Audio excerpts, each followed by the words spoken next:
It was curious. I got a chance to see some things. Yeah, but you were 13. What were you seeing? I went there to see the lifestyle. Right. And I saw it. And it was, but I don't know if I could indulge and understand what I was even looking at. It was pretty wild. Remember the time that him and his mama kissed each other on the lips? Do you remember that both of them was getting an IV at the same time?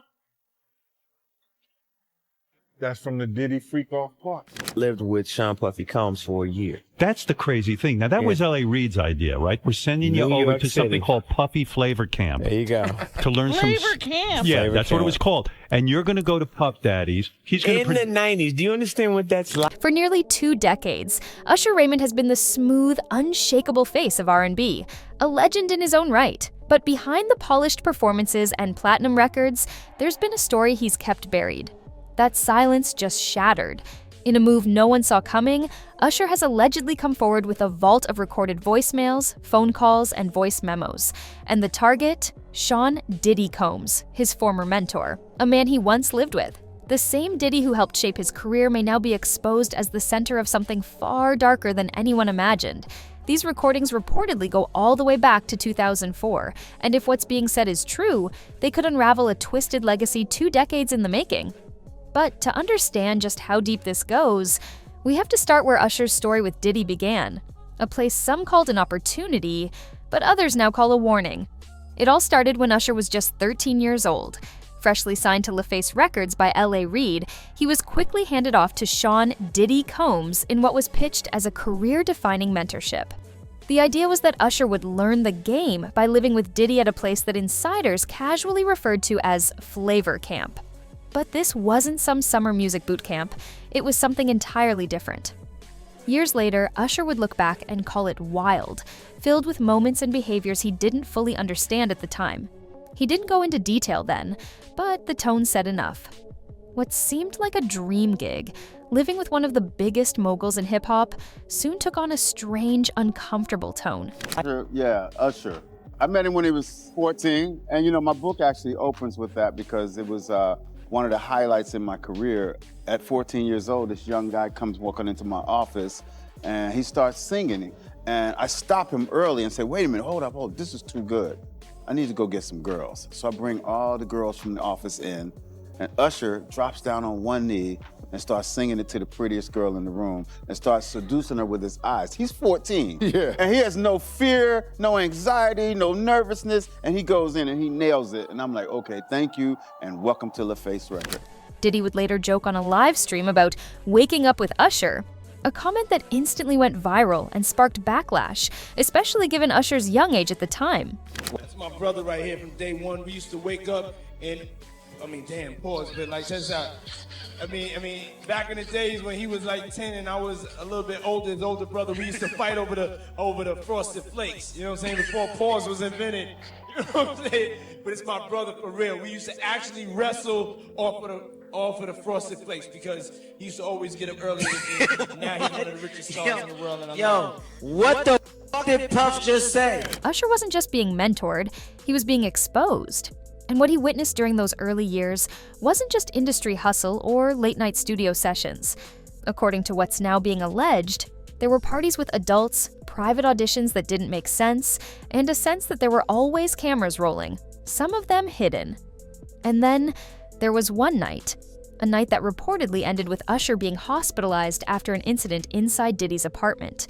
That story never hit the headlines, but in Harlem, people talked, quietly, cautiously, but they knew.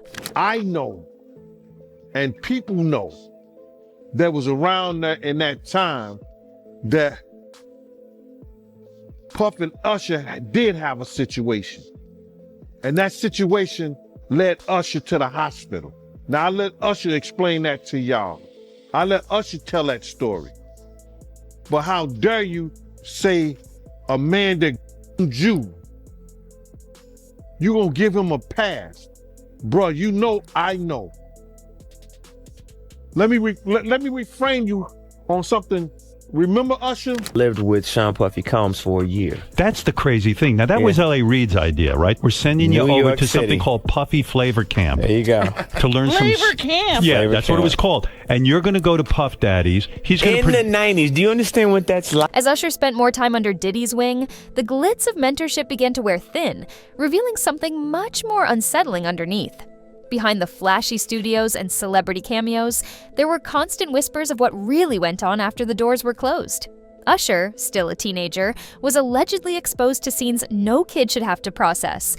Lavish parties with adult themes, private meetings that were never spoken of again, and an eerie presence of cameras in places they didn't belong. It was curious. I got a chance to see some things. Yeah, but you were 13. What were you I seeing? went there to see the lifestyle, Right. And I saw it, and it was, but I don't know if I could indulge and understand what I was even looking at. It was pretty. These weren't just industry eccentricities, they were red flags, and Usher was stuck right in the middle of it. One incident that stands out, and still isn't fully explained, involves Usher being rushed to the hospital after something happened inside Diddy's apartment. To this day, the exact details remain sealed in rumor, but those who were close to the situation say it wasn't just a random accident. Word in Harlem circles suggests the truth was quietly acknowledged, even if it never made its way to the press. And Usher, he never spoke on it publicly until now. But that night was just one piece of a much larger puzzle. Because while the world was watching a young star rise, Usher was watching something far more dangerous unfold behind the scenes. As the years went on, Usher's relationship with Diddy didn't exactly disappear. It just became more complicated. They remained linked in the industry, attending the same events, crossing paths in studios, sometimes even collaborating.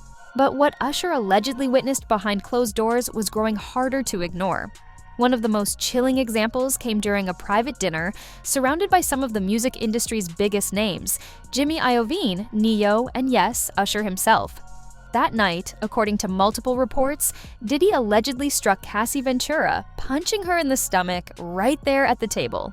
No one said a word, no one stepped in. The silence was louder than the act itself. To those watching from the outside, it might have looked like business as usual, just another star-studded dinner. But for the people at that table, it was a clear display of control. Diddy wasn't just feared because of his power in the industry, he was feared because people knew what happened when you crossed him. And for Usher, that dinner wasn't an isolated moment. It was a reflection of the world he'd been living in for years. A world where abuse could unfold in front of witnesses and still be treated like nothing happened. As Usher grew into his own stardom, it seemed like he'd put that chaotic past behind him. But then came Justin Bieber. Discovered as a young teen with raw talent and massive potential, Bieber was introduced to the industry by none other than Usher himself.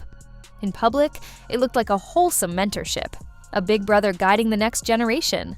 But now, in light of Usher's alleged revelations, that connection is being reevaluated. According to L.A. Reid, Usher once called Bieber a gift and took personal responsibility for bringing him into the fold. What people didn't know was that part of that introduction involved placing Bieber directly into the same environment Usher had barely escaped from. And Bieber walks into my office as a gift from Usher, who called a few minutes before and said, "Hey, I'm coming to your office at 3 o'clock. I have a very special gift for you." And he shows up with Justin Bieber. In one of the most alarming moments of the expose, it's revealed that Diddy allegedly assumed temporary guardianship of Bieber for 48 hours, 2 full days. You know, where we hanging out and what we doing, we can't really disclose, but it's definitely a 15-year-old's dream. You know, I have been given custody of him. You know, he signed to Usher. I'm signed to Usher. I had legal guardianship of Usher when you know he did his first album. I did Usher's first album. I don't have legal guardianship of him, but for the next 48 hours, he's with me. So and we gonna go full crazy. I'm going crazy. Crazy. I'm taking this out tonight. What you wanna do? What you wanna do over the next 48 hours? 48 hours. Let's go. Let's just go get some girls. Let's go hang with some girls. Act different, huh? You ain't been calling me and hanging out the way we used to hang out. Well, I mean, you try to get in contact with me, you know, through all my, partners and whatnot. Mm-hmm. But You never really got my number, so. Correct. My Okay. number? Yeah. Tell you my number. Yeah. During that time, the two were seen attending parties and spending private time together, details that seemed innocent then but now feel deeply unsettling. At one point, footage surfaced showing Diddy asking Bieber if he was wearing a wire, a question that sent social media into a frenzy. Why would a man in his position be that paranoid around a child? And while the spotlight is rightfully on Diddy, some critics are starting to look at Usher too. Did he knowingly place another kid into a toxic system? Or was he still trapped in it himself, too numb to realize what he was doing? Either way, the uncomfortable truth is that Bieber may have been drawn into the same pattern, one that started long before him, and one Usher now claims he's finally ready to expose. As more details unravel, the spotlight starts to widen, not just on Diddy, but on the world he built around himself. It wasn't just about celebrities or protégés, it was about control, total control, even over his own family. According to the expose, Diddy allegedly manipulated his own son by isolating him from his biological father, showering him with extravagant gifts while using emotional leverage to keep him close. It's more deeper questions that I be wanting to know, like, why were you so infatuated with a child that wasn't yours? Were you that little boy? I don't even want to start those conversations because that's not your child.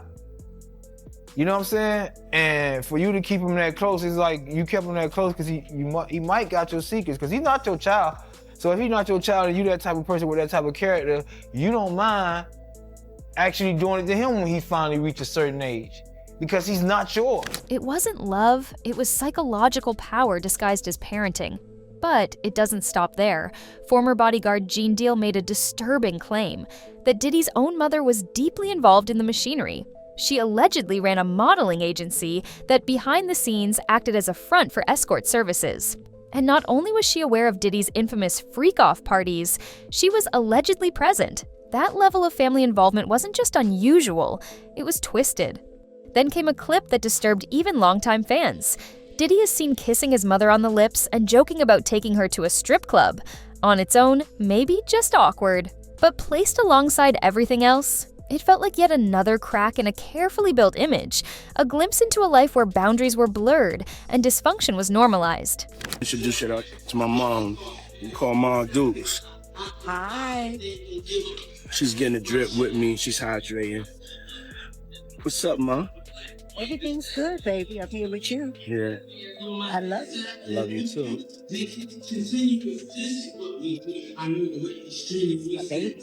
For years, Usher said nothing. No interviews, no cryptic posts, no public fallout, just silence. And in the entertainment industry, silence often speaks volumes. But according to sources close to the situation, that silence wasn't peace, it was pressure. Usher was allegedly bound by NDAs, threatened with the loss of deals, and even offered hush money to stay quiet. Industry loyalty runs deep, especially when your entire career was built under the shadow of a man like Diddy. But eventually, silence becomes a weight too heavy to carry, and Usher reached his limit. The turning point appears to be the ongoing legal scrutiny circling Diddy. With lawsuits mounting and old footage resurfacing, the power dynamics began to shift. Usher, once a teenager living under Diddy's roof, now had a platform of his own. And more importantly, the receipts. We're talking voicemails, recordings, even phone conversations dating back to 2004. Some say these tapes don't just hint at wrongdoing, they lay it bare. By coming forward, Usher isn't just exposing Diddy, he's forcing the entire industry to look in the mirror. Because this isn't just one man's secret, it's a system of silence, fear, and complicity. And for Usher, telling the truth isn't just about justice, it's about reclaiming the part of his life he was never allowed to process. Combs gave that stuff up a long time ago. When she used to do her little modeling thing with her little ladies other night, the little wild parties. When she gave that up, remember the time that him and his mama kissed each other on the lips? Yeah, I remember that video. Do you remember that both of them was getting an IV at the same time? Yeah, I did notice that, yep. That's from the Diddy freak off party. And I'm gonna say alleged. So let me ask you this. You knowing her at one point, you knowing her personally, is she the kind of person that, you know, will be a part of a freak off or no? I think that she liked to party, and she partied with young people. She's always been like that. So, where does this all lead? Is this the moment the curtain finally falls on one of music's most powerful figures? Maybe, but the truth is, this story was never just about Diddy. It's about the culture that protected him. The rooms were full of executives who looked the other way, the artists who stayed quiet because speaking up meant losing everything. And yes, even people like Usher, who, for better or worse, were part of it. Some now see Usher as a survivor who's finally breaking free, finally ready to confront the trauma he spent years trying to forget. Others are more skeptical, pointing out that for a long time he stayed silent while others were being hurt. Maybe both are true. Maybe that's what makes this moment so powerful and so messy. It's not clean. It's not easy. But it is real. Whether these recordings ever make it into a courtroom or simply change how people see one of music's biggest moguls, the damage is done. Reputations are unraveling. Stories are being rewritten. And the people who once seemed untouchable, they're not so bulletproof anymore. Because if even someone like Usher, polished, protected, beloved, can be pulled into a world this dark, you have to wonder, how many others are still out there too afraid to speak? And when their stories finally come out, will we be ready to hear them? If these stories are true, they're not just shocking. They're part of a much bigger problem. The question now is, who else knew? And who's next to speak up? If you want to see more stories that go beneath the surface, hit subscribe and stay locked in. This is only the beginning.